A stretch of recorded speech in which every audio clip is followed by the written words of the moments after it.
Ladies and gentlemen, girls and boys, I welcome you to yet another episode of the Ugandan podcast.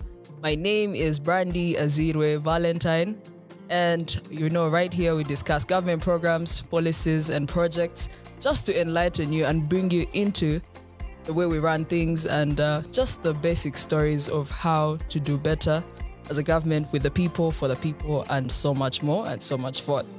Of course, today we have an amazing guest. You already know who. Okay, you don't. Let me introduce her. We have Mrs. Geraldine Ssali Busuulwa. She is the Permanent Secretary for the Ministry of Trade, Industry and Cooperatives. And she is here and she's going to talk about digital transformation in trade and industry and so much more. Financial literacy, gold, boo-boo, buy Uganda, build Uganda. But before I break into it, I just want to welcome you. Welcome, Geraldine, to the Ugandan podcast. Thank you very much for having me on the Ugandan podcast. Yes. Nice to be here. Yes. Please introduce yourself. Okay, so my name is Geraldine Ssali Busuulwa. I'm the Permanent Secretary for the Ministry of Trade, Industry and Cooperatives. And for our Uganda viewers, omuwandiisi w'enkalakkalira mu kitongole eky'abasuubuzi, eky'amakolero n'ebitongole eby'obwegassi. You see, you're actually excellent in all languages. Huh? Yes, I am. We're going to move. It's my mother tongue. Yeah? Yes. Good to know. What did achi? Nchima ndi muzzukulu wa Mugema. Hello? Tukwaniriza bannange. Thank you very much. Yeah. So I know you have done so many great things for this country in and out. Thank you. That we shall get into as we move on. But for now, we shall get into the discussion. And I want to start by welcoming you from the Buy Uganda, Build Uganda Expo that we had a few weeks ago. How did that go? Actually, it went well. Yeah. The Bubu Expo, Buy Uganda, Build Uganda. This program was birthed in 2019, just before we went into lockdown. Yeah. And at the time when it was launched, it was a very successful event. Yeah. It was launched by the former Minister of Trade, Mrs. Amelia Chambadde. Yes. And it is the whole program of trying to promote Ugandan production of goods and services and making sure that Uganda comes first in all our markets. Yeah. And then to promote, of course, local MSMEs. So the lockdown affected the program because obviously nothing was happening in terms of gatherings and SOPs. Yes. But in recognition of rebuilding our economy, we thought we would now just pick it up. And we did a very successful event in Kololo. Yes. And we were promoting very many small-scale industries as well as the big ones. Yeah. So we had people right from producing steel all the way down to people who are producing medicines, herbals, and food and artisans. Yeah. So it is a very good way to showcase what Uganda has to offer on the market, and even the quality of our products has improved since then, which increases the sellability. Yes. So it's a real thing that we have to continue doing year on year, and I'm hoping that it will grow in terms of showcasing Ugandan production. I agree. The Ugandanization of our industries. That is a nice one. The Ugandanization of our industry. Yeah, that's true. And I'm also glad. I remember I was following it and I saw you were dressed in African print and you showed up in style for the cause. Thank you. Well done.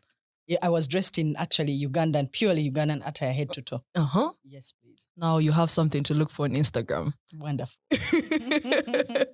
Yeah, so we get into the next question. By the way, the other thing which I wanted to say is that 70% of our local production is by MSMEs, the small and medium enterprises. Yeah.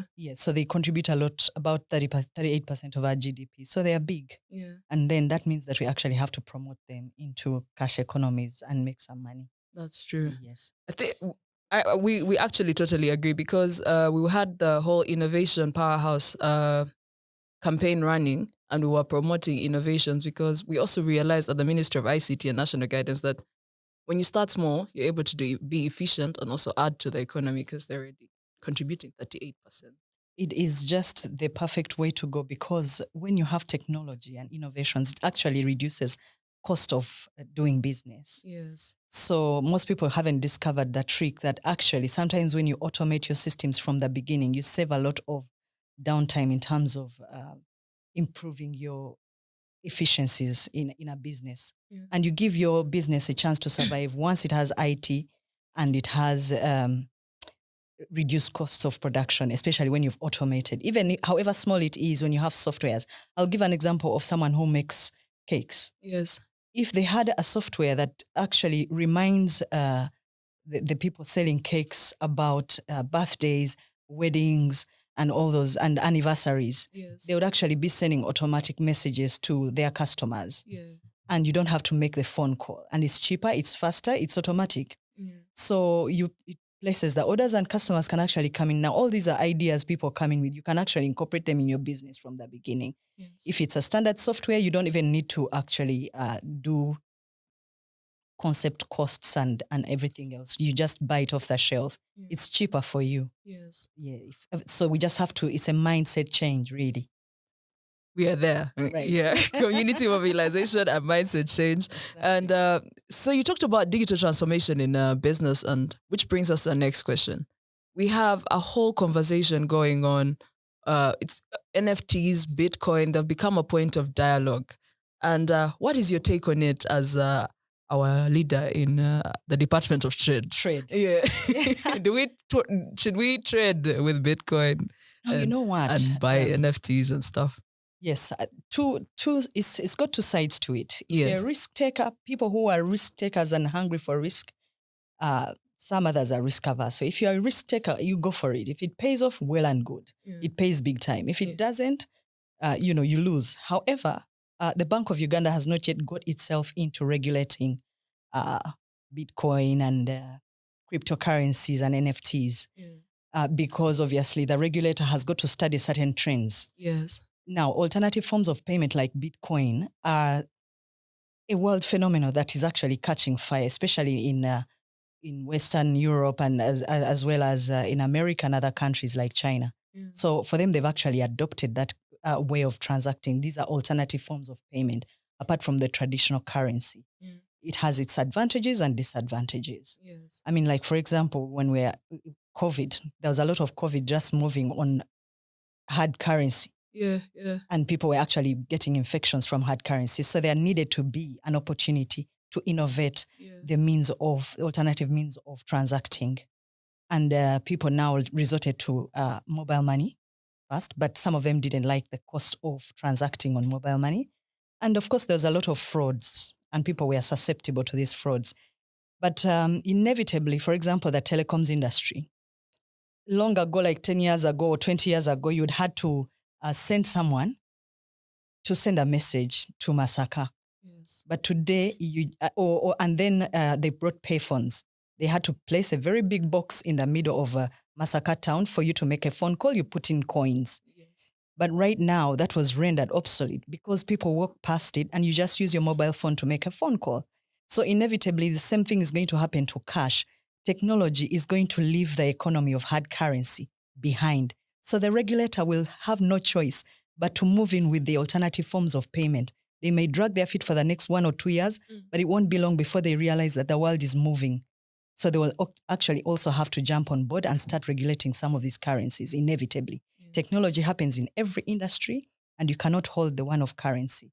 Other countries have adopted it, and they're using it, but we just have to study the trends and mitigate the risks, because everything in life has risks. True. Yeah. I agree. 1 or 2 years, as you drag your feet, we shall still be moving. The world is going to inevitably move. Yeah, and I'm glad we try as a country to see what we can do. The thing is that the government has got a duty somehow to educate and sensitize people about it. Yes. Yes. So right now, I'm sure the people who are supposed to be regulating are either understanding the economies that are using it, studying the trends, studying how it works, so that they can actually build the policies and regulations around it. Okay. Yeah, because you cannot regulate something you don't understand. True. Yeah. Okay. So I feel like we have covered this somehow, but let's move. Kindly share on the matter of financial literacy as a person on digital currency. Digital currency is wide now. Yes. You can start by breaking it down for us. Digital currency is wide. And I just remember one time in Canada when it had just started catching on. One of the people who invested in that company and was inviting customers actually died with the keys of the of the currency. So people were stuck. Everybody who had invested in there was stuck. So there's this key man risk. Now there's so many risks involved, both on the service provider side and on the side of people who are actually looking to invest in cryptocurrency. There's a lot of education that needs to be done because there's suspicion on either side. Yes. So the people who can say, isn't this a pyramid scheme? But if it's not a pyramid scheme, what is it? I mean, this money that just disappears. And because in our tradition and cultures, traditionally, you want to touch money and be able to keep it somewhere in a mattress. But a cryptocurrency, you cannot. So people are always suspicious about, but supposing I wake up and it's disappeared. I mean, am I rich or not? Am I going to go to the market and say, I'm going to pay you using some currency I have somewhere? And then the service provider is wondering, are these systems working? Are the databases for my customers working? Because before I know it, the host has somehow done something in the back end, which makes me lose money. And before I know it, I'll be a virtual bank that's closing. So the sensitization is very important. But the people who must take the lead is government, because ultimately they are regulators of any alternative forms of payment. And so far, Bank of Uganda has issued a lot of adverts about we are not regulating cryptocurrency, deal with it at your own risk. But as I said, that is not going to last long because the world is actually going to find you and move and leave you behind. Yes, please. Now we are in motion. And as we move, the price of commodities has become a whole situation. In Kampala City, just here, a mini survey was conducted on commodities in 5 divisions, and it showed that items such as washing soap, Irish potatoes, maize flour, cooking oil, fuel, and matoke have the price has more than doubled or around there since January. What is kindly going on and how can we fix it? You know what? It's very simple. We had our own inflation as a country. This inflation really came out of the, COVID costs, where companies were not necessarily trading in your traditional way of, and some of them had not even switched on into new forms of doing business like e-commerce and all. And some of them had employees stuck at home, some of them had not engineered themselves to provide services at home. Banks sort of jumped on because they had to provide peripherals for their staff to work at home. So very many industries had to re-engineer the way they work, especially if they were brick and mortar based. But now we realize you can actually do business virtually and still sustain production of goods and services. Yes. So while businesses are re-engineering themselves, the risk now found us into a war between Ukraine and Russia. So at the very beginning, people were just watching the movie. It's a war somewhere. They didn't realize how it would actually impact on every single economy in the world. One of the things that the basic commodities, we have soap, as you've said, and cooking oil and all those things. The basic ingredients into their production is really cod palm oil. And the biggest producers of cod palm oil, which is now used in soap, used in cooking oil, Indonesia and Malaysia, because between them, they produce about 84% of cod palm oil supply in the whole world. Maybe Brazil does the rest, a bit of it. So that dependency affected material input costs for every single person in the world. And Indonesia and Malaysia started hoarding because they realized that now even China had increased demand of cod palm oil. And China is a very big population. Oh, yeah. Yes. So when they did that, the whole world now suffered surplus of cod palm oil. And we are a very big net importer of cod palm oil. So the only small production, which is supposed to be from Kalangala, is only still work in progress. And that dependency caused prices to hike because of short supply of that basic ingredient. That coupled with failure to get in bunkers through the Indian Ocean to come and bring fuel, because Russia, again, is one of the biggest producer of fuel. And not only that, there was also a problem of flight diversion, because most of these things come in by flight. There were no flights flying over the Russian and Ukrainian airspace, bringing in all these things. So when the plane started taking a longer route, it increased the cost of the logistics bringing the small quantities of cod palm oil in. So all that coupled together just increased the prices. So by about January, we had about 3.7% inflation this year. But by the time we finished at April, we had about 4.7% inflation.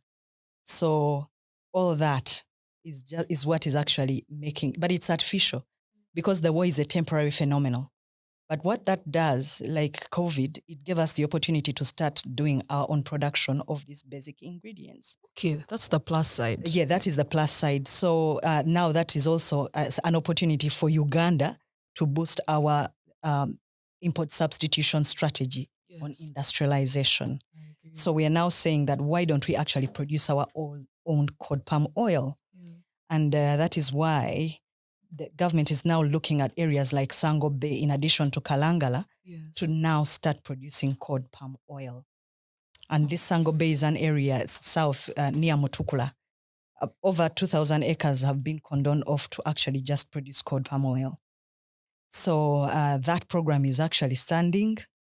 They launched a market which would be used to actually do the trading of that cod palm oil. So now these are long-term strategies that government is undertaking.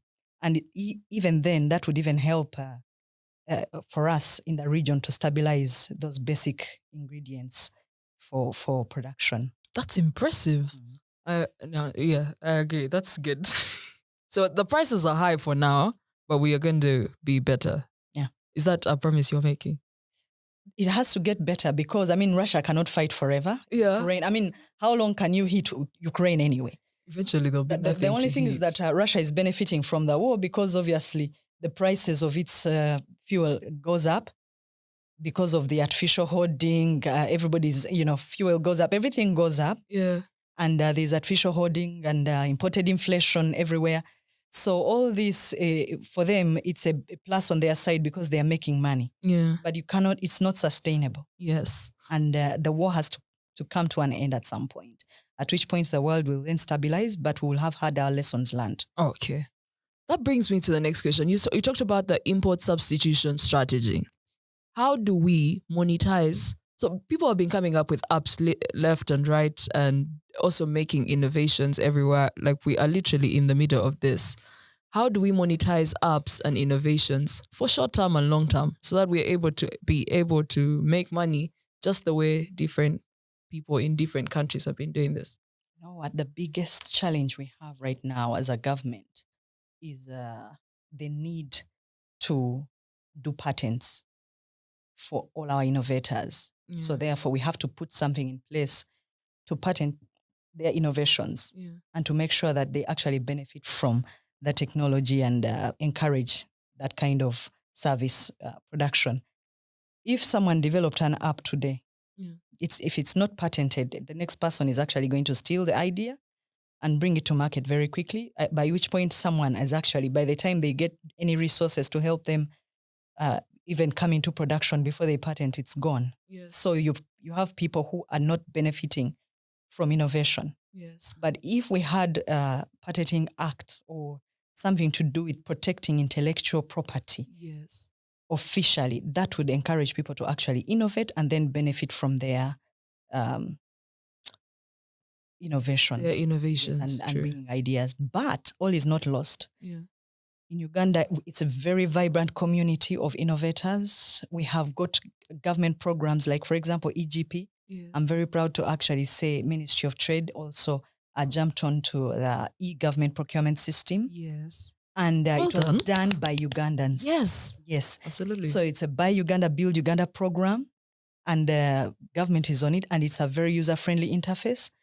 All they now need to do is to just buy cloud space for uploading the big documents. But even then, at least the alternative is there for the manual big documents that cannot be uploaded. But the system is very good. It's working. And that's just one good example. Yes. But there's so many other innovations. You see innovation villages in Tinda, and the whole innovation community is very vibrant, Yes. and we must encourage them. So even this thing of buy Ugandan, build Ugandan, promotion of goods, it's not only goods, we're also providing promoting services like IT services. Yes. Okay. Within the East African region and beyond. Yeah. Your submissions are really great. They must miss you at the Queen Chambers where you used to work.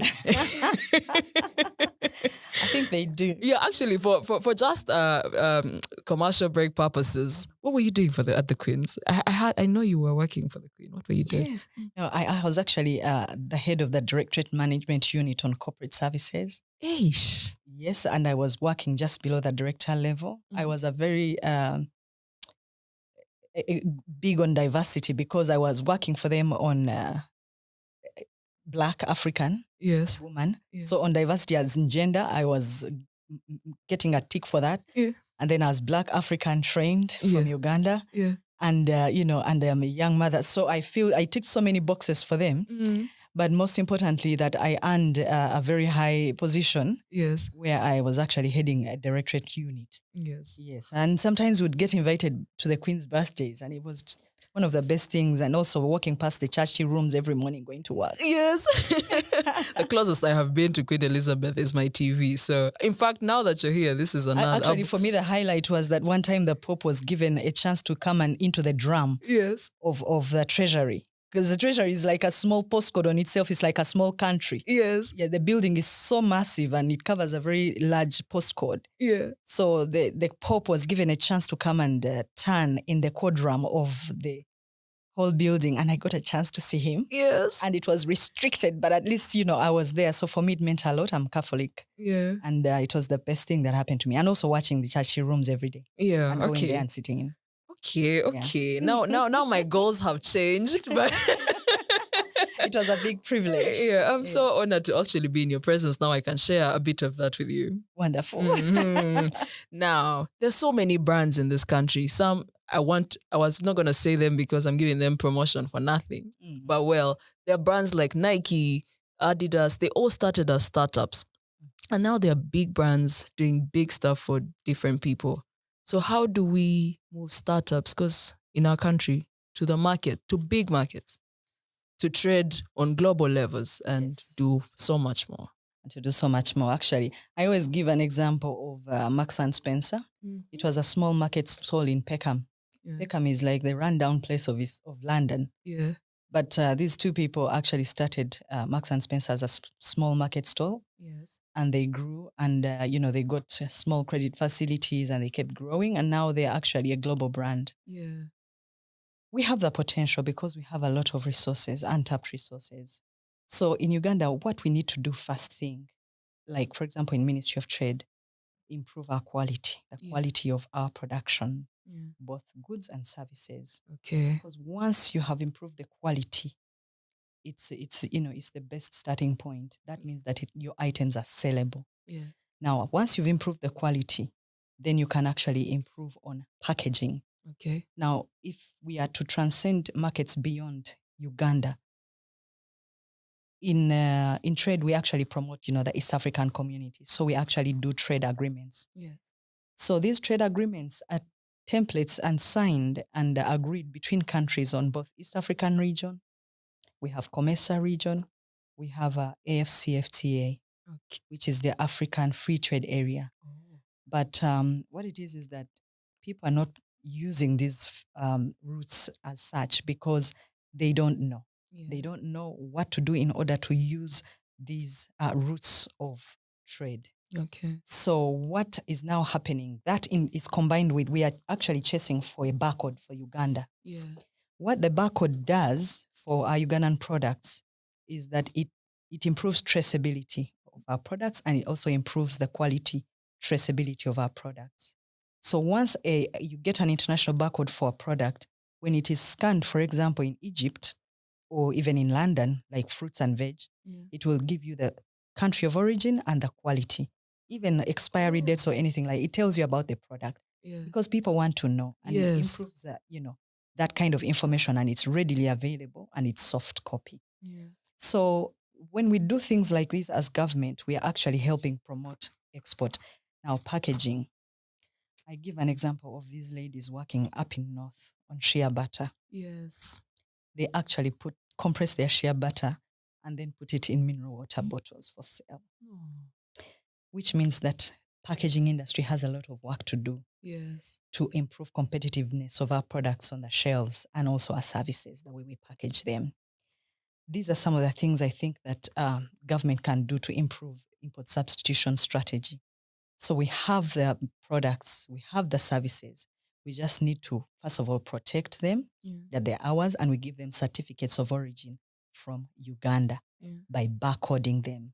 When you barcode, it gives an electronic certificate of origin. Yes. Say by Uganda, so you know it's 70% coming from Uganda or 80%. It even gives you the percentage content of a product. Oh yeah, so it gives your collaborator room to also and then it will even tell you if other raw materials were got from Kenya or any other country. It will tell you that this product is 70% Uganda, 30% Kenyan. Yes.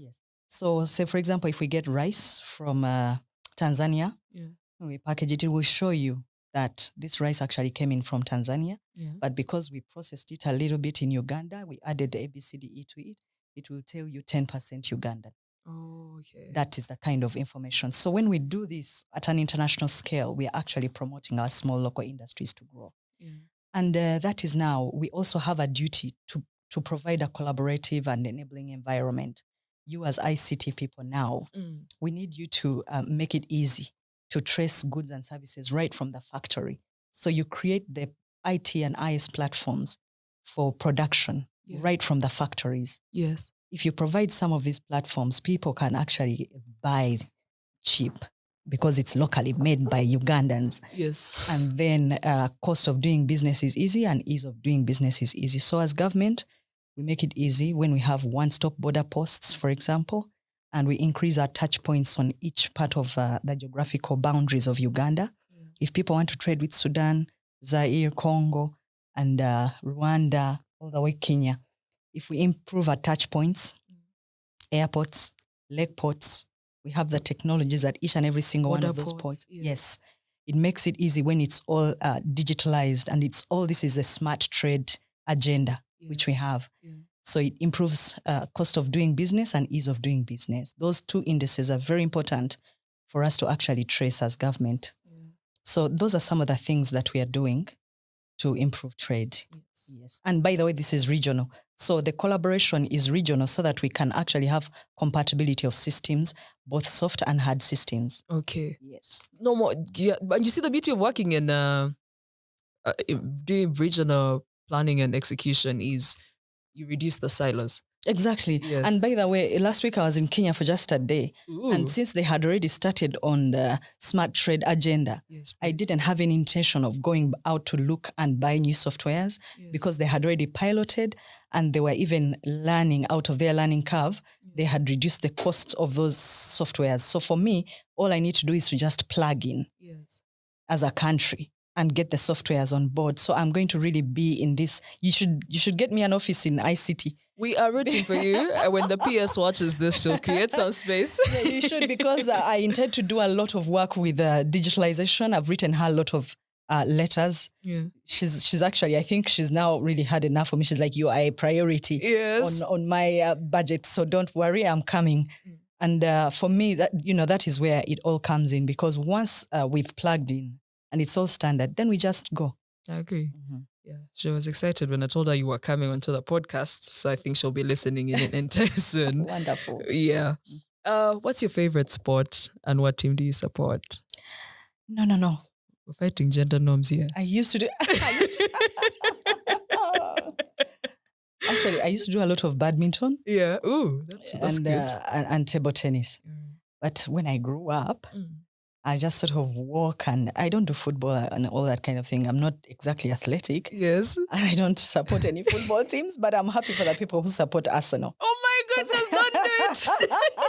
Champion League says win, hi. I feel good for them. When they lose, I cry with them. So but I'm not so much into... So you cried with them when they didn't make it to Champions League? Yeah, well, I cry with them because my father gets depressed when Arsenal loses. You and Samson Kasumba are now in the same WhatsApp.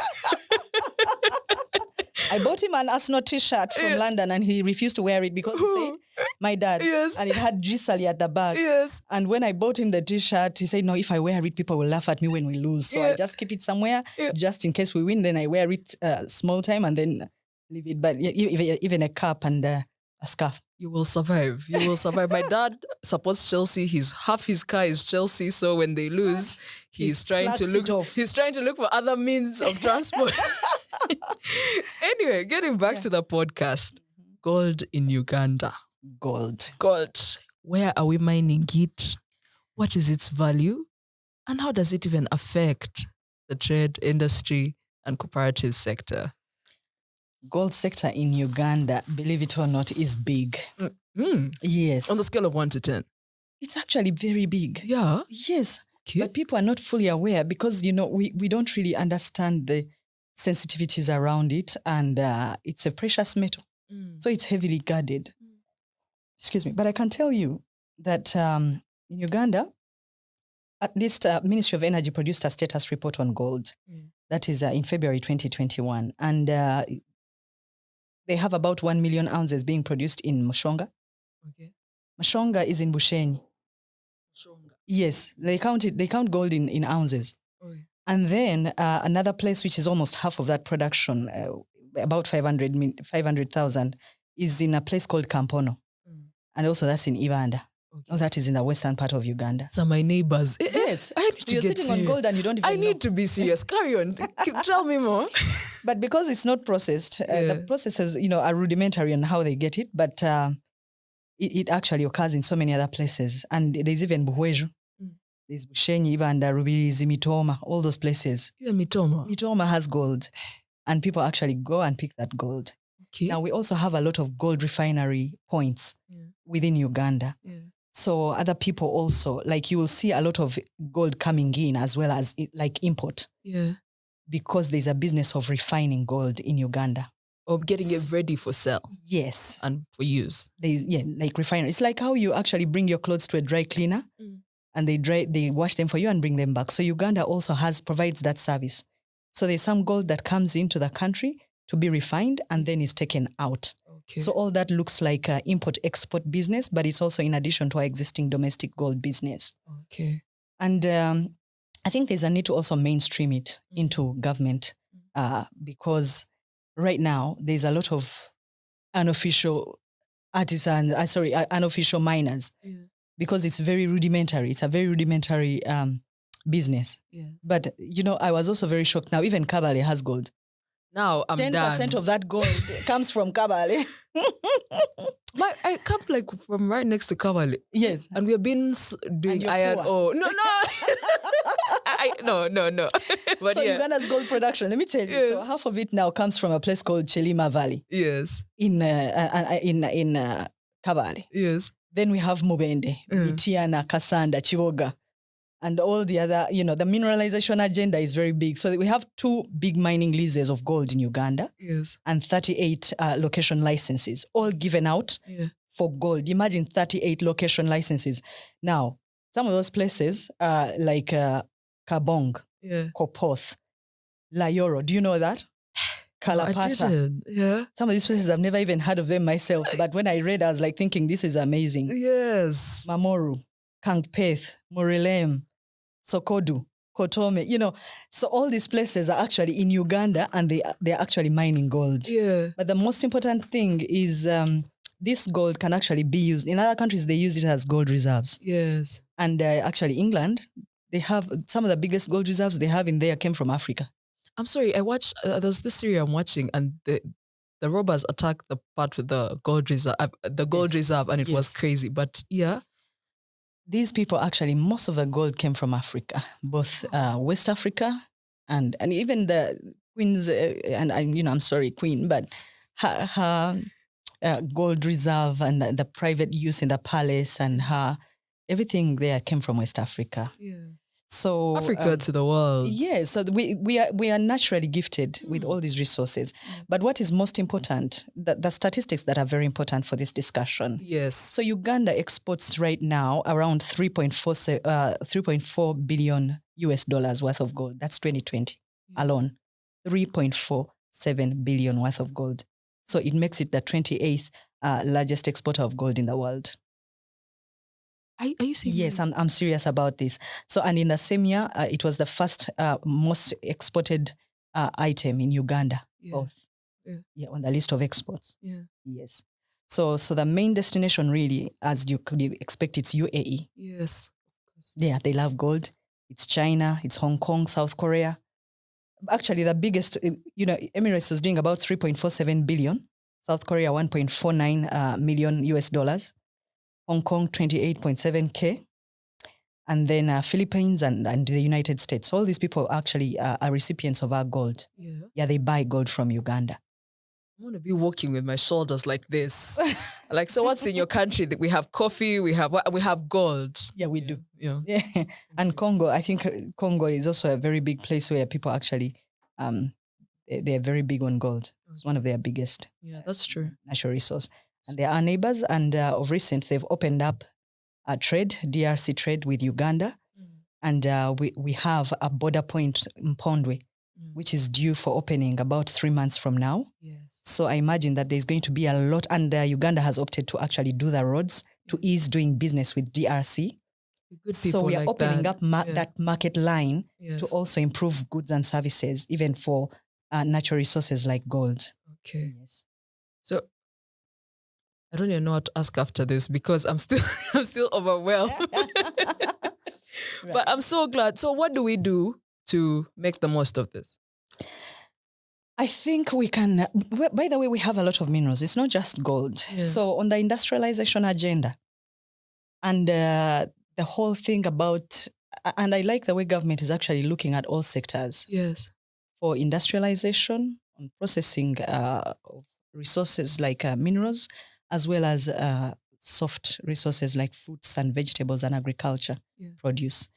So what government has done, for example, on agriculture side, is to introduce the parish development model. Yes. That one is a very important program of government, and it is supported by the agriculture industry innovations and programs that government is deploying, as well as now the industrialization. So what we really need to do is to, for us as government, enable those industries to grow by enabling them and giving them good services.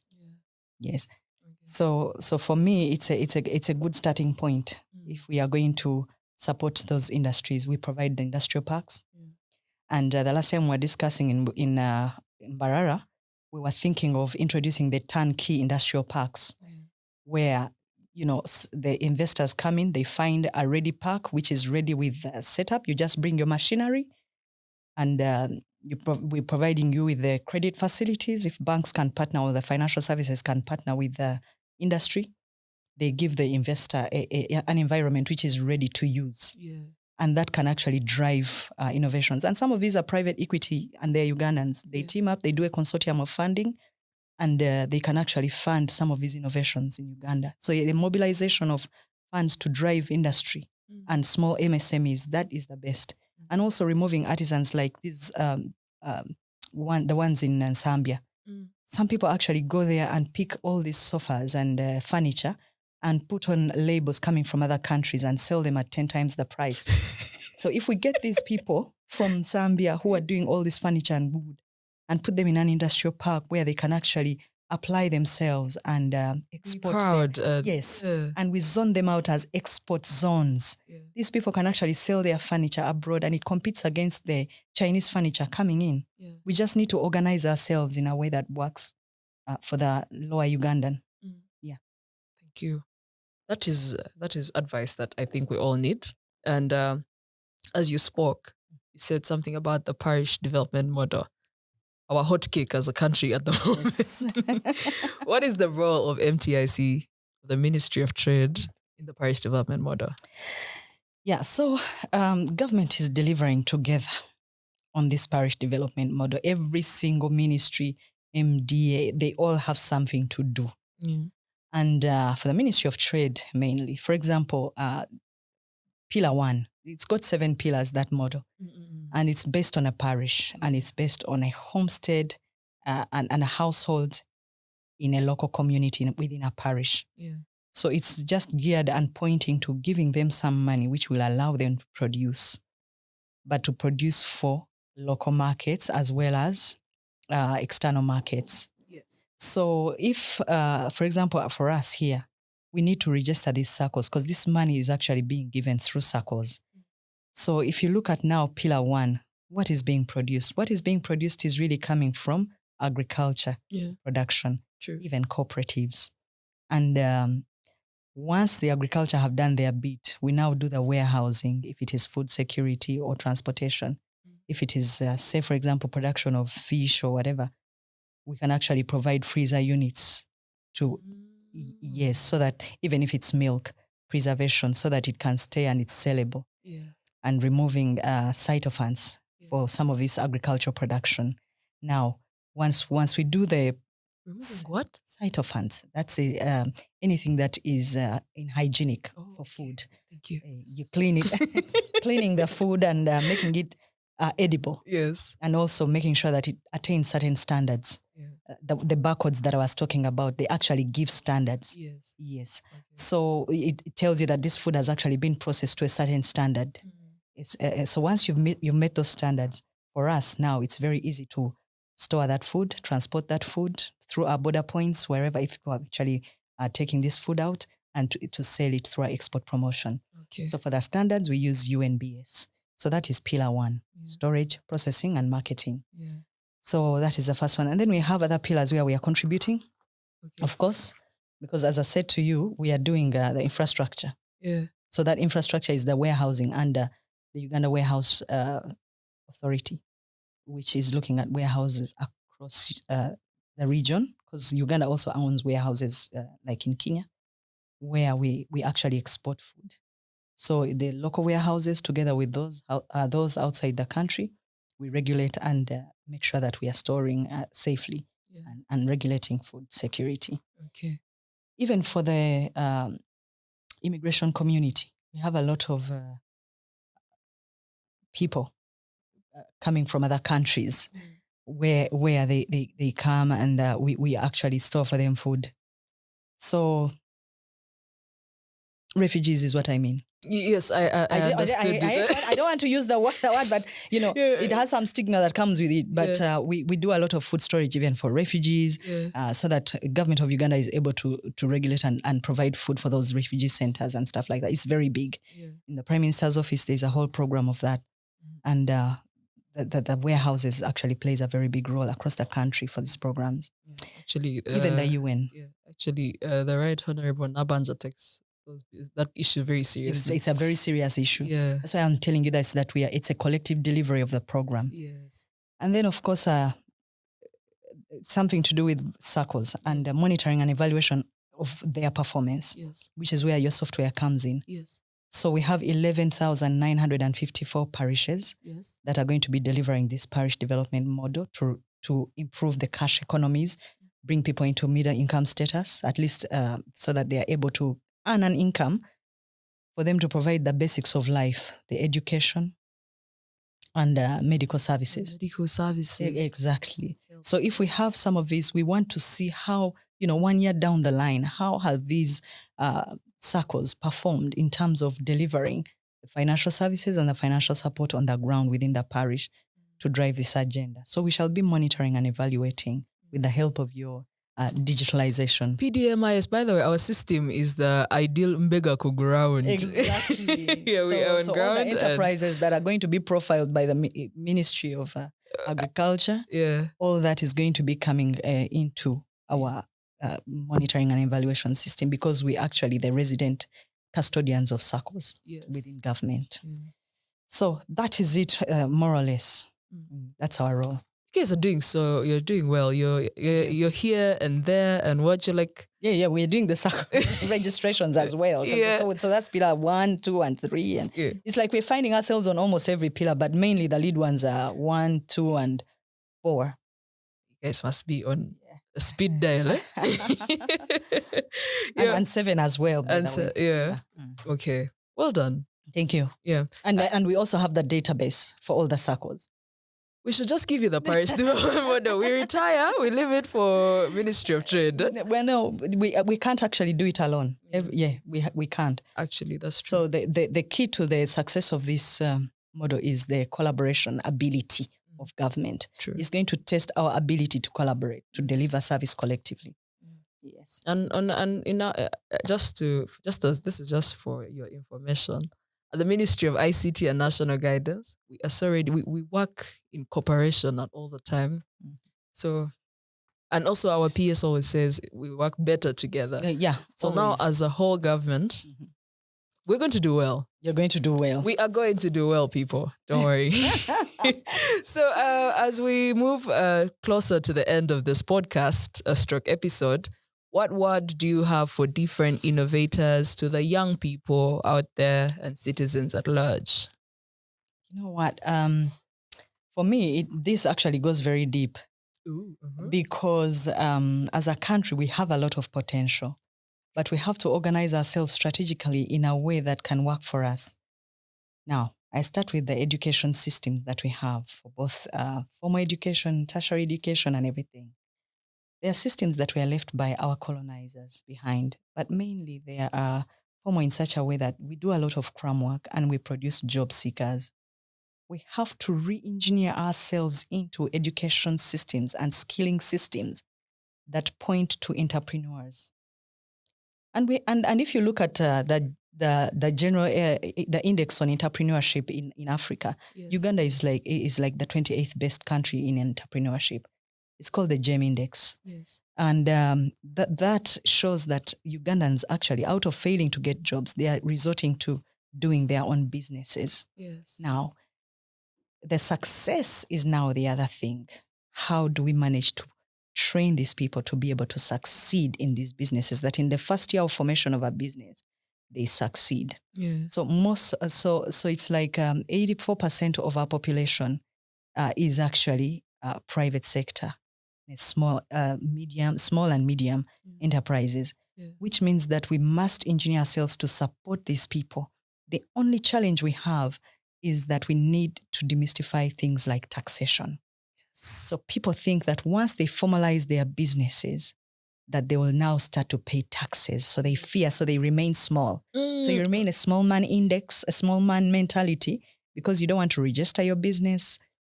Once you register it in URSB and you tender for business, government tenders and everything, you will have to pay taxes. Yes. And then you lose the opportunity in tapping into the big contracts because you've decided to remain small deliberately. For the fear of the unknown. For the fear of the unknown, the fear of paying taxes. No, paying taxes is good.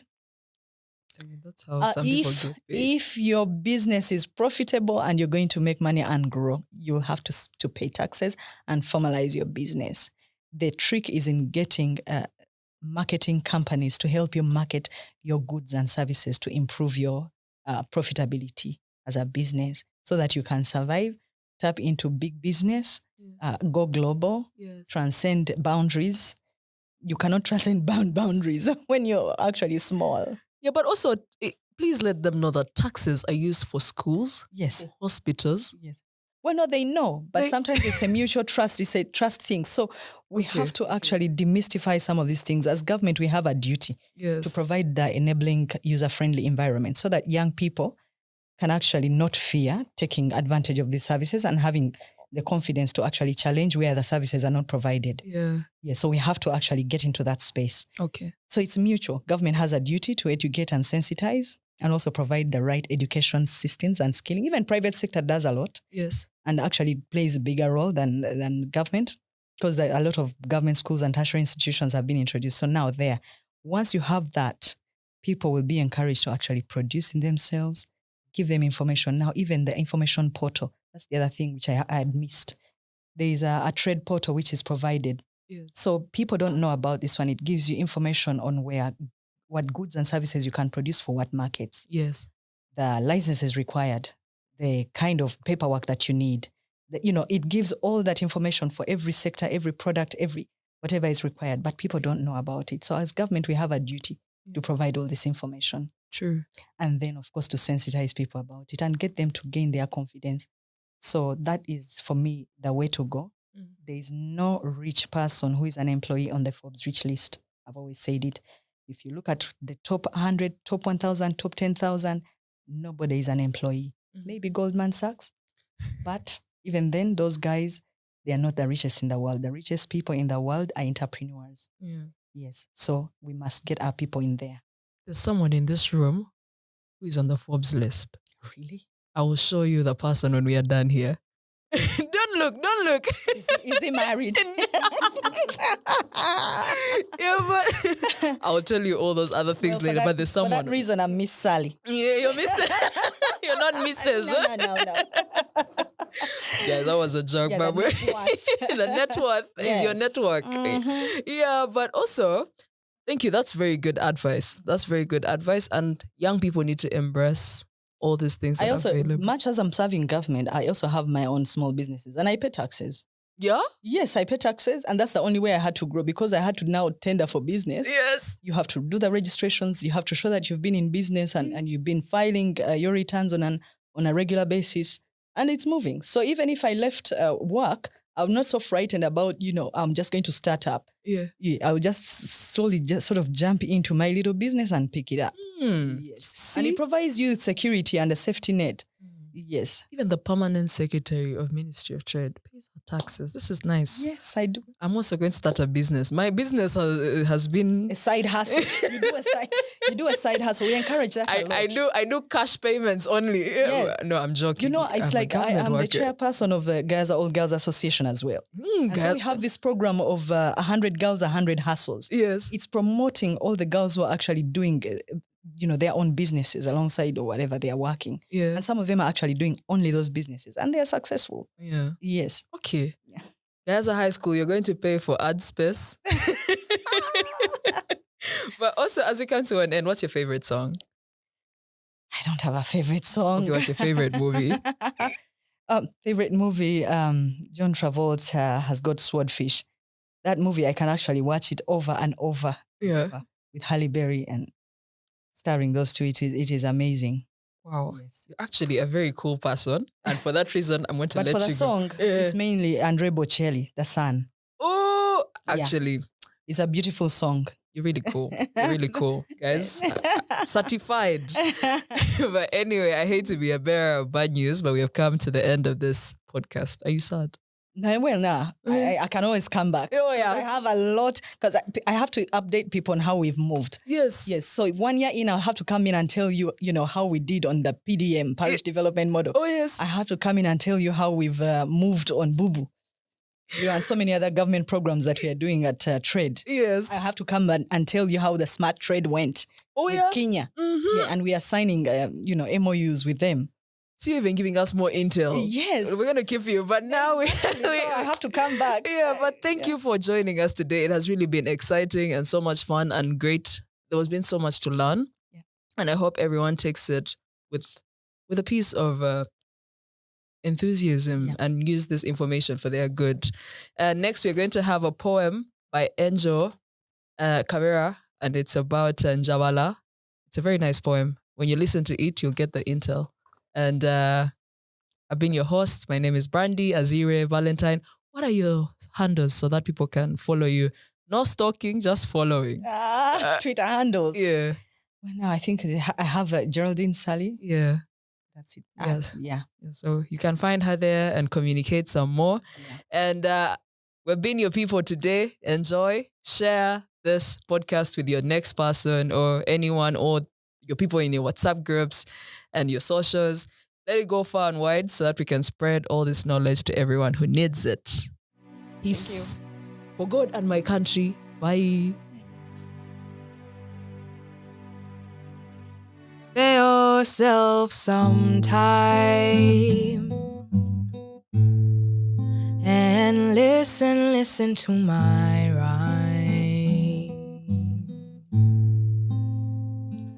Once upon a time, down by the river we go, tolling sanza mukonjabala, abakazi bali mabati, This is how you dig, deep and with grace, planting seeds of elegance. Years from now, the gust of the wind and the branches of the trees will mention your name in all of the land in Javala.